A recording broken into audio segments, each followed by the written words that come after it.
Israel और Hamas के बीच में जंग छिड़ी हुई है और ये जंग अब इंटरनेशनल लेवल पर चल रही है, जहां पर हिंदुस्तान इजराइल के साथ है। एएमयू ने, हालांकि एएमयू के जो छात्र हैं उन्होंने कुछ आंदोलन दिखाया और हमास के साथ अपना पक्ष रखते हुए नजर आए हैं। हमारे साथ मेरठ के कुछ छात्र हैं। हम इस टाइम मेरठ कॉलेज में हैं और अंग्रेजों के समय का ये पूरा कॉलेज है और इन्हीं से जानकारी लेंगे कि किस तरीके से इस पूरी जंग को देखते हैं और किसका ये समर्थन ये समझते हैं। क्या नाम है आपका? अनुज। अनुज, ये बताइए कि आपको पता ही होगा इजराइल और हमास के बीच में जंग छिड़ी हुई है और ऐसा अंदेशा लगाया भी जा रहा था कि ऐसा होगा, तो हिंदुस्तान जो है इजराइल का साथ दे रहा है। आप क्या कहते हैं? जी, हम हिंदुस्तान के साथ हैं। जहाँ हिंदुस्तान होगा यहाँ हम भी खड़े होंगे। हम भी हिंदुस्तान से अलग नहीं हैं। हम हिंदुस्तान के भारतीय नागरिक हैं। जहाँ हमारा देश होगा हम यहाँ खड़े होंगे। एएमयू ने विरोध जताया है इजराइल का। ये इनकी सोच है। ये पता नहीं क्या सोच रहे हैं। ये देश में होते हुए भी देश के साथ खड़े नहीं हैं। पता नहीं इनके बारे में हम क्या ही कहें। क्या ही कहेंगे। आपसे बात करते हैं। क्या आपको क्या लगता है कि किस तरीके से ये जो जंग छिड़ी हुई है इसमें आप क्या सोचते हैं? इजराइल का समर्थन देश ने करा है लेकिन एएमयू ने विरोध जताया है। भैया एएमयू जो करती है वो एक विशेष समुदाय के उससे करती है। तो जितने भी आप आतंकी संगठन देखेंगे सब एक विशेष समुदाय से आते हैं। कोई उसमें आपको विशेष सोचने की बात नहीं है कि वो उनका साथ नहीं देंगे हमास का। और भारत हमेशा पीस की बात करता है हर किसी से। तो वो इन्होंने इजराइल का साथ इसलिए दिया क्योंकि आतंकवादी ने इजराइल पे हमला किया, इजराइल ने हमास पे हमला नहीं किया। कहीं ना कहीं पीड़ित हिंदुस्तान भी रहा है इस चीज़ से। हिंदुस्तान भी रहा है। 2007 में 26/11 का आप वो देख लीजिए हमला, आतंकवादियों ने हमला किया था तो उसका रिटेलिएशन भारत ने उसी जवाब में दिया था। तो अब जब से 14 से मोदी सरकार आई है तो उनका विशेष समुदाय का जो काम है वो खत्म हो चुका है आधे से ज़्यादा। ये आपने न्यूज़ वगैरह देखी होंगी, किस तरीके से आप देख रहे हैं? क्या वहाँ पे वीडियोस वगैरह सोशल मीडिया पे बहुत है, क्या लगता है आपको उसको? जिस तरीके से वहाँ पे महिलाओं के साथ उनका व्यवहार है वो बिल्कुल जो लास्ट स्टेज होती है व्यवहार की वो है जो होना नहीं चाहिए महिलाओं के साथ पहले। तो उसके बाद बच्चों को वहाँ पे निशाना बनाया जा रहा है और आप देख रहे हो वहाँ के घरों को तोड़फोड़ कराया जा रहा है और लूटपाट की जा रही है। ये सिर्फ हमास का इजराइल पे नहीं है, ये इस विशेष समुदाय का हर एक कंट्री पे है। चाहे फ्रांस ले लीजिए, चाहे इटली ले लीजिए और चाहे आप हिंदुस्तान ले लीजिए और अब ताज़ा पीओके ले लीजिए पाक ऑक्यूपाइड कश्मीर में भी। बुरा हाल है एक तरीके से। आप क्या कहना चाहते हैं कि इजराइल जो हमास की लड़ाई चल रही है, हिंदुस्तान एक तरफ इजराइल का समर्थन कर रहा है लेकिन एएमयू के कुछ छात्र हैं वो विरोध कर रहे हैं इसी चीज़ का। देखिए, मैं शुभम उपाध्याय, महामंत्री मेरठ कॉलेज। देखिए, इसके लिए हमें थोड़ा सा इतिहास अपना जानना पड़ेगा इजराइल का। इजराइल में एक मस्जिद है जिसमें कि यहूदी और मुस्लिमों के बीच वो एक मस्जिद का विवाद है। हालांकि ये विवाद पहले तो यहूदी धर्म पहले आया था, वो उन्होंने स्थापित करी थी, लेकिन चलो जैसा भी है उनके बीच का विवाद है। इसमें क्या क्या है, हमास और अलकायदा, मतलब अलकायदा इसमें इन्होंने हिजबुल ने अपना मिलकर इजराइल पर हमला बोला है। क्योंकि अभी हाल फिलहाल में ही इजराइल और सऊदी अरब जो कि अपने आप को इस्लामिक कंट्री का सबसे बड़ा देश मानता है और रूलर मानता है, उसके साथ संबंध इजराइल के बढ़ गए थे। जिससे कि क्या हुआ, उन्हें लगा कि अब तो ये हमारे ऊपर राज कर लेगा। हालांकि इजराइल अपने आप में बहुत मजबूत स्थिति में था पहले से ही, इसलिए उन्होंने उन पर एक हमला बोला।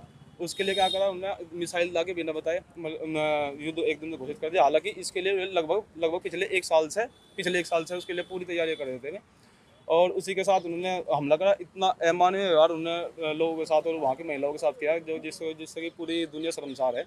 अब रही बात हमारे देश के लोग, हमारे माननीय प्रधानमंत्री श्री नरेंद्र मोदी जी ने इजराइल का साथ दिया है। हालांकि जो सच में ही देना चाहिए था, हम भी उसके साथ थे। हमारा मन था कि सच में ही ये इजराइल का साथ दे।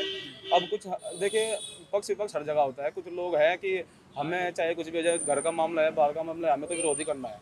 अब एएमयू इतनी बड़ी यूनिवर्सिटी है, हमारे देश की एक मान्य यूनिवर्सिटी है, लेकिन वहाँ के लोगों ने इजराइल का साथ न दे करके हमास का साथ दिया। उसके लिए मैं कहना चाहूँगा कि यदि हम उन पे बुलडोजर चलाएं, जो आजकल की सरकार चल रही है, तो वो बोल रहे हैं कि ये तो लोकतंत्र नहीं है। आज भी उनका साथ दे करके क्या साबित करना चाह रहे हैं? तो मैं उन्हें चाहूँगा, मैंने भगवान सद्बुद्धि दे और मैं चाहूँगा कि वे सद्बुद्धि देगा या तो वे आराम से मान जा, वरना हम जैसे लोग अगर सड़क पर उतर गए तो उनका जीना आराम हो जाएगा। और भगवान, मैं इजराइल के लिए शांति की प्रार्थना करता हूँ, भगवान उन्हें शांति प्रदान करें। Thank you. देश विरोधी ताकतें लगती हैं क्या आपको इसके देखिए, पीछे? देश विरोधी ताकतें हर जगह मौजूद होती है। लोग कुछ ना कुछ मैसेज अपने लोगों से दिलाते ही हैं। इजराइल, ऐसा नहीं है कि इजराइल में हमारे लोग नहीं रहते, बहुत सारे लोग हमारे छात्र जो पढ़ने गए हैं, उसके लिए माननीय सरकार हमारी उन्हें बुलाने के लिए बहुत मेहनत कर रही है। और जहाँ तक उम्मीद है सब बच्चे वहाँ से सुरक्षित वापस आ भी जाएंगे। जिस तरह अभी फिलहाल में यूक्रेन और रशिया से बुलाए गए थे, लगभग 272 जहाज वहाँ से हमारे वापस आए थे। इसी तरह हमें पता है कि मोदी जी, सरकार पे तो आपको विश्वास है? जी सरकार पे विश्वास है। और मान लिया सरकार किसी की भी होती, अगर भारत सरकार कोई भी एक सही रास्ते पे है, तो हम देशवासियों के नाते हमें उसका समर्थन करना चाहिए। हमारा इंटरनल मामला कुछ भी हो, लेकिन हमें देश की सरकार के साथ और अपने आपसी संबंध दूसरे के सामने कम से कम इज्जतदार रखने चाहिए। देश का इंटरनल मामला तो कुछ भी हो, लेकिन इंटरनेशनल लेवल पे एक जुट हो जाना चाहिए। सही कह रहे हैं? परिचय। जो मेरा नाम अंकित चौधरी है, भारतीय जनता पार्टी से मैं छात्र संघ का पूर्व में अध्यक्ष रहा हूँ। और जैसा अभी छोटे भाई शुभम गढ़ी महामंत्री ने कहा और इससे पहले अभिषेक ने कहा, वास्तव में यही है। आप एएमयू का हाल देख लें तो अभी एक बड़ा माफिया अतीक अहमद, उसके भी साथ का एक आदमी एएमयू को हॉस्टल से मिला था। और लगातार आप गतिविधि देख रहे हैं फिलिस्तीन की तरफ से बोलने का मतलब, क्योंकि फ़िलिस्तीन की जो आबादी है 75 से 80% केवल मुस्लिम आबादी है। इन लोगों को इस चीज़ से कोई मतलब नहीं पड़ता और ना मैं इन लोगों को छात्र कह सकता। ये भारत के सच्चे मुसलमान नहीं है। भारत का सच्चा मुसलमान देश की आज़ादी से पहले और देश की आज़ादी के बाद तक भारत के तिरंगे के नीचे रहता है। लेकिन ये लोग छोटी राजनीति और छोटी मानसिकता के साथ जिस तरह फ़िलिस्तीन के पक्ष में नारे लगाए और अल्लाह अकबर कहा, यह देश के लिए अच्छा नहीं है। और लगातार इसी बात को लेकर अगर यदि यहाँ के लोग जय श्री राम के नारे लगाएंगे तो लोग इसे सांप्रदायिक का माहौल देंगे, लेकिन वे छात्र नहीं हो सकते। और रहा फिलिस्तीन और इजराइल की, क्योंकि ये सब लगातार चलते हैं। विश्व में अनेक देशों में लड़ाई होती है, यूक्रेन और रशिया में अभी तक लड़ाई चल रही है, ये उनके आपसी विवाद होंगे। लेकिन भारत का स्टैंड इसमें क्लियर है। भारत इसमें इजराइल के साथ खड़ा है और भारत जहाँ खड़ा है वही भारत का प्रत्येक व्यक्ति खड़ा होना चाहिए, क्योंकि हम सब लोग एक झंडे के नीचे, एक संविधान के नीचे सांस लेते हैं। और हमारा भी मानना ये है, और जो एएमयू में घटना हुई है मैं इसमें निंदा करता हूँ और मैं एएमयू के वाइस चांसलर से ये अपील भी करता हूँ कि इन सबको निष्कासित करा जाए और भविष्य में सरकार द्वारा भी इन लोगों पे इतना सख्त एक्शन लिया जाए ताकि कभी भी हिम्मत में कोई भी व्यक्ति हिंदुस्तान में रहने वाला हिंदुस्तान के विरोध में जो भी शब्द निकालना चाहे वो बिल्कुल ना निकाल पाए। और रही इनकी मानसिकता की बात, ये आज से नहीं हुई है। आज से पहले आप डीयू की करो तो वहाँ नारे लगे टुकड़े होंगे इंशाअल्लाह इंशाअल्लाह। आज नारे लगे अल्लाहू अकबर, फिलिस्तीन जिंदाबाद। ये वाली बात तो कोई बात नहीं है कि अल्लाह अकबर कह दो, लेकिन कहीं सही जगह इस्तेमाल करना चाहिए ना। आपको भी ये लगता है? नहीं लगता? बताता हूँ, मैं आपको बताता हूँ। हम और आप यहाँ खड़े होकर खामों का नारे मारने लगे, हम चलते हुए यहाँ सूर मतारे चले जाएं जय श्री राम या ना। धार्मिक स्थल पे नारे मारने चाहिए।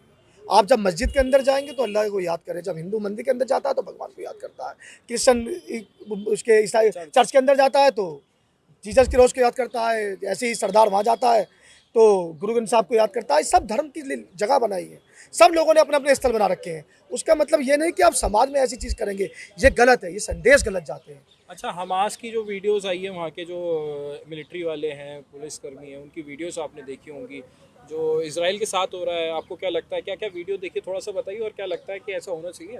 देखिए, आप लगातार देखिए आतंकी संगठन, चाहे 9/11 यहाँ लो, चाहे इससे पहले अमेरिका में टावर ले लो, वर्ल्ड ट्रेड सेंटर ले लो, लगातार इस। और मैं बताता हूँ आतंकवादी का ये, इसकी मैं एक मिनट बाद में बताऊँगा आपको। आतंकवाद कोई भी धर्म नहीं, आतंकवाद अपना आप में एक धर्म है। ये कहना कि आतंकवाद, वो जो वीडियो आ रही है उसमें तो अल्लाह को याद किया जा रहा है। देखिए ये लगातार उसमें अल्लाह को तो याद करेंगे भाई, लास्ट समय पे जब ऐसा होता है तो सब लोग अल्लाह को याद करेंगे। मरने से पहले सबको भगवान और अल्लाह याद आएगा। यही लोग जब गलत करेंगे, जब करेंगे तो इन्हें वो तो 72 हुरे भी नहीं मिलती हैं। आप इनसे बात करोगे तो लगातार जन्नत भी नहीं नसीब होती है। लेकिन वास्तविकता में जब ये मौत के करीब होते हैं तब इन्हें अल्लाह याद आता है, तब इन्हें अपने गुनाहों की याद आती है, तब ये गुनाह की माफ़ी मांगना चाहते हैं। लेकिन ऊपर वाला इन्हें उस जो उन्होंने गुनाह करा उसकी सज़ा देता है और बिल्कुल माफ़ नहीं करता। मेरा दोबारा आपके सम्मानित चैनल के माध्यम से कहना है, और मैं कहना चाहता हूं अलीगढ़ मुस्लिम यूनिवर्सिटी के वाइस चांसलर से, इन पे तुरंत कार्रवाई करी जाए। अगर ये कार्यवाही जल्दी इन लोगों को निष्कासित नहीं किया गया और ऐसे छात्र, मैं छात्र नहीं, ये तो गुंडे हैं, गुंडे भी नहीं, एक सोच के लोग हैं, केवल एक गंदी मानसिकता के लोग हैं। तुरंत इन पे एक एक्शन लिया जाए, इन्हें निष्कासित किया जाए और भविष्य में दोबारा ऐसी घटना की पुनरावृत्ति ना हो, इसे भी इंश्योर किया जाए। आप बताइए क्या कहना चाहते हैं। हमास का जो आपने देखा होगा वीडियो काफ़ी सोशल मीडिया पे वायरल है, इसराइल के लिए क्या कहना चाहते हैं। समर्थन तो भारत इस पे कर रहा है इसराइल के लिए। मेरा नाम हेविन खान है और मैं छात्र नेता हूँ चौधरी चंद सिंह विश्वविद्यालय से। तो मेरा कहना ये है, देखो सीधी सीधी जो लड़ाई है, ये लड़ाई एक वेस्टर्न वॉल की है। वेस्टर्न वॉल की लड़ाई है जिस पे यहूदी, ईसाई और मुसलमान मस्जिदें अस्का करके उस पर अपना हक जताते हैं। ये लड़ाई हमारी आज़ादी 1947 में हुई और उससे पहले से चली आ रही है। ये द्वितीय विश्व युद्ध के टाइम की लड़ाई है।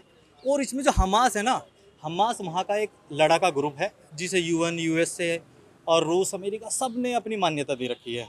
ये जो लड़ाई है ये एक वॉल की है जिस पे गाजा पट्टी एक जगह है और जिस पे मुसलमान अपना हक जताते हैं मस्जिद अक्सा के नाम से, और उस पर यहूदी और ईसाई उसको वेस्टर्न वॉल के नाम से अपना हक जताते हैं।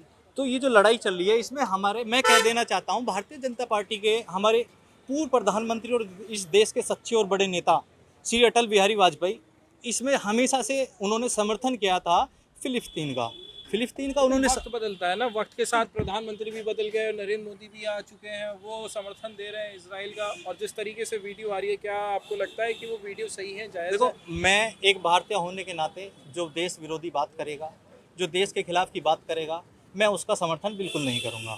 मैं समर्थन करूँगा कि हम इजराइल का समर्थन किस मुद्दे पे कर रहे हैं, किस चीज़ पे कर रहे हैं। आप अगर वहाँ डीप में जाके देखोगे तो इंसानियत बिल्कुल तार है। और ये लड़ाई आज की नहीं है, 50 वर्ष पूरे होने के बाद 1973 में भी वहाँ इस तरीके से हमास गाजा पट्टी पर एक हमला हुआ था। और ये हमला अभी तक इस पर फिलिस्तीन का कोई ऑफिशियल स्टेटमेंट नहीं आया है, फिलिस्तीन की तरफ से कोई हमला नहीं है। ये हमला गाजा पट्टी पे जो हुआ है हमास और इजराइल के बीच है। तो सारी चीज़ें मुद्दों पे जाकर सही पॉइंट पे बात करनी चाहिए। ये लड़ाई गाजा पट्टी के लड़ाकों की और इजराइल की है, जिसमें लगभग बड़ी जो देश तो आम जनता हो रही है वहाँ की, पेश हो रही है, महिलाएं, बच्चे, उनके साथ अत्याचार। मैं बता तो रहा हूँ, इंसानियत शर्मसार हो रही है, इंसानियत का अंत हो रहा है, इंसानियत वहाँ पर तार बेइज्जत हो रही है। आप देखें, हम गाजा पट्टी पे जो इस्लामिक बैंक था उनका वो पूरी तरह से ध्वस्त हो गया है। कोई आंकड़े नहीं है कितने लोग कहाँ पे मर रहे हैं। और इस बीच मुझे लगता है कि हर एक भारतीय को इंसानियत के तरीके से उसका समर्थन करना चाहिए, वो कोई भी पार्टी हो, कोई भी व्यक्ति हो। कोई इजराइल का समर्थन करना चाहिए, हमास का नहीं, इंसानियत का। इंसानियत तो दोनों तरफ नहीं, आप ये देखिए ना, आप वहाँ जो लड़ाई चली आ रही है द्वितीय विश्व युद्ध के टाइम से चली आ रही है, और ये लड़ाई उसमें लगातार। आप किसका समर्थन करते हैं? मैं बता रहा हूँ, हमारा देश लगातार पिछले समय से वहाँ पर फिलिस्तीन का समर्थन करता आया है। मैं किसी आतंकवादी, किसी नक्सलवादी, किसी आपराधिक गतिविधियों के मैं लिप्त जो व्यक्ति है उसका समर्थन ना करूंगा। गाजा पट्टी के लिए आप समर्थन है? नहीं, गाजा पट्टी के लिए समर्थन नहीं। जो लड़ाई उनकी चलती आ रही है वो उनकी लड़ाई चल रही है। मैं शांति के लिए समर्थन करता हूँ कि दोनों देशों के बीच जो लड़ाई है वो बैठ के किसी भी समझौते से वो शांत हो सकती है। जैसे आप देख सकते हैं अफगानिस्तान के अंदर तालिबान और अमेरिका ने शांति समझौते के साथ अपनी समस्या को खत्म किया। आखिरी बात आपसे लेंगे, परिचय देते हुए बता दीजिए क्या आपकी राय है? मेरा नाम नितिन बालियान है और हम तो इतना ही कहना चाहते हैं कि हम वसुधैव कुटुंबकम वाले लोग हैं। हम पहले से अपनी बातों में कहते आए हैं कि प्राणियों में सद्भावना हो, विश्व का कल्याण हो। तो विश्व का कल्याण इसी प्रकार हो सकता है कि जिस प्रकार के एलेक्सा मंदिर पे जो गाजा पट्टी पे विरोध है, एक तरफ वाले लोग कहते हैं कि यहाँ से फिरौन उठेगा जो हमारा मामाना होगा, एक तरफ वाले लोग कहते हैं कि यहाँ से दज्जाल आएगा। तो उनकी लड़ाई फिरौन और दज्जाल की लड़ाई है, गाजा पट्टी की उनकी लड़ाई है। तो हम तो इतना कहना चाहते हैं कि जो इजराइल में हो रहा है फिलहाल वहाँ के स्थानीय निवासियों के साथ हो रहा है, वो मानवता को शर्मसार कर रहा है। और इसमें यूएनओ को जिस प्रकार पूरे विश्व में आज वैश्विक युद्ध की स्थिति बनी हुई है, जैसे आपने देखा होगा रूस यूक्रेन का चल रहा है, अब यहाँ पर हमास ने भी इजराइल पर 2000 से ज़्यादा मिसाइलें दागी हैं। तो वहाँ पर भी जितने भी युद्ध चल रहे हैं उनका चाहे गाजा पट्टी का हो, चाहे किसी देश की लाइन को करता हो, लेकिन शर्मसार ये सभी लोग मानवता को शर्मसार कर रहे हैं। और मानवता को शर्मसार करते हुए यूएनओ को बीच में आना चाहिए। जब यूएनओ बीच में छोटी छोटी बातों पर अपना हस्तक्षेप देता है तो इस मामले में यूएनओ को बीच में आकर इन दोनों देशों में शांति व्यवस्था कायम करवानी चाहिए। और इन्हें नहीं, जितने भी वैश्विक स्तर पर लगभग 1.5 वर्ष हो चुका है, 1.5 वर्ष से अधिक समय हो चुका है रूस और यूक्रेन का, जहां भी वैश्विक स्तर पर ऐसी स्थितियां बन रही है कि मानवता शर्मसार हो रही है, लोग अपनी जान गंवा रहे हैं, लोग अपने घर जवा रहे हैं, छोटे छोटे बच्चे अनाथ हो रहे हैं, उन सबके बीच में यूएनओ को आकर शांति स्थापित करवानी चाहिए। हिंदुस्तान का क्या कदम? हिंदुस्तान का स्टैंड फिलहाल क्लियर है कि अगर देश के प्रधानमंत्री ने कुछ सोच समझकर कहा है कि हम अगर इजराइल के साथ हैं तो हम अपने देश के प्रधानमंत्री के वैश्विक स्तर पर, चाहे हमारे घरेलू झगड़े आपस में कुछ भी हो सकते हैं, लेकिन अगर वैश्विक स्तर की बात आती है तो वैश्विक स्तर पर हम अपने देश के प्रधानमंत्री के साथ हैं। और अगर देश के प्रधानमंत्री ने कहा है हम इजराइल के साथ हैं तो हम इजराइल के साथ। ठीक है, क्या कहना चाहते हैं? आपने पूरा टॉपिक सुन लिया। मैं ये कहना चाहता हूँ, जैसा मेरा भाई कह रहा था कि इजराइल के साथ अगर भारत देश का प्रधानमंत्री इजराइल का समर्थन कर रहा तो हम भी इजराइल के साथ हैं, क्योंकि इजराइल ने पूर्व में भी हमारे देश की मदद किया है, वो चाहे अस्त्र शस्त्र से लेकर सब चीज़ से। एएमयू वाले जो कर रहे हैं छात्र, अभी जो सूचना हमें मिली है वो कि एएमयू वाले हमास का साथ देना चाहते हैं। एएमयू वाले अगर देश के विरोध में जा रहे हैं तो देखो, भगवान उन्हें सद्बुद्धि दे, ऐसा नहीं करना चाहिए, क्योंकि ये इंटरनेशनल मुद्दा है और इंटरनेशनल मुद्दे पे जहाँ देश खड़ा होगा, यानी कि प्रधानमंत्री पूरे देश का नेतृत्व करते हैं, तो पूरे देश के साथ में, प्रधानमंत्री के साथ में पूरे देश को खड़ा होना चाहिए। देश की इज्जत की सवाल है। लेकिन मैं इसी बीच में एक पॉइंट अपना पॉइंट ऑफ व्यू रखना चाहता हूँ कि अभी इजराइल और हमास का युद्ध तो शायद हमारे देश के प्रधानमंत्री को, गृह मंत्री को, रक्षा मंत्री को, सबको दिख रहा है। अब पिछले पूर्व में 4.5 साल से मणिपुर की हिंसा इनको नहीं दिखी। मणिपुर में बताओ, वहाँ नारियों की जो है इज्जतों को तार तार कर दिया गया। वहाँ पे जो है आपस में जो वही है हाल तो हो रहा है, हमास वाले कर रहे हैं इजराइल में भी, वीडियो जो हम देख रहे हैं सोशल तो मैं यही तो कहना चाह रहा हूँ, आपको हमास और इजराइल चमक गया, अपना देश नहीं चमका। आपको पहले अपने देश की वहाँ स्थिति पे सुधारनी चाहिए। युद्ध तो नहीं हो रहा ना यहाँ। कहाँ? यहाँ गृह युद्ध की तैयारी है। देखो किस सुनो, लगा आपको? देखो सुनो, इस तरह के गृह युद्ध से, बाहर के युद्ध से आप लड़ सकते हो, गृह युद्ध से आप नहीं लड़ सकते। चलिए हम खत्म करते हैं, वाइंड अप करते हैं इस बात को। और यहाँ पर ये छात्र हैं जो साफ तौर पर कह रहे हैं कि इंसानियत का जो एक परचम है वो लहराना चाहिए और जो युद्ध है वो किसी न किसी तरीके से रुक जाना चाहिए और जो महिला और बच्चों पर अत्याचार हो रहा है वो बंद होना चाहिए। अनमोल शर्मा, TV9 उत्तर प्रदेश, मेरठ।